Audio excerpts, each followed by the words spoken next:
On July 28, 1961, America was introduced to Kosciusko, Mississippi. That introduction came from, at the time, the most recognizable and respected voice on the radio, Paul Harvey. There is no logical reason for Kosciusko, Mississippi to be where it is. He was in town for a speech at the school auditorium. In those days, radio was big, so big that Paul Harvey canceling his weekly news and comments broadcast was out of the question. So he visited the studios of WKOZ to broadcast his commentary. Mims Boswell runs our ABC station here and runs 67 acres of Angus cattle just 5 minutes from... The son of Mr. Boswell was only 8 years old when Paul Harvey came to town. I was a young boy, but old enough to know that having Paul Harvey in Kosciusko was a really big deal. There were some great points in his speech and broadcast for Kosciusko and Atala County that I think are still very relevant today. Johnny Boswell still owns WKOZ and 2 other radio stations, including this one. So America listened as Paul Harvey bragged on the industry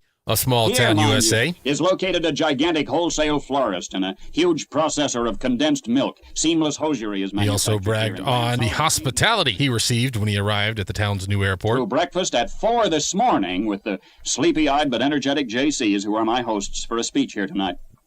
I've never caused more people more trouble and yet felt more welcome. However, Paul Harvey's biggest testament to Kosciusko was about its people. The railroad town is inclined to ride the railroad down. The mining community dies when the mine does. But Kosciusko had nothing to start with in the first place. So with the resourcefulness of the pioneers of the Natchez Trace, they had to scratch for a living, and they just keep scratching.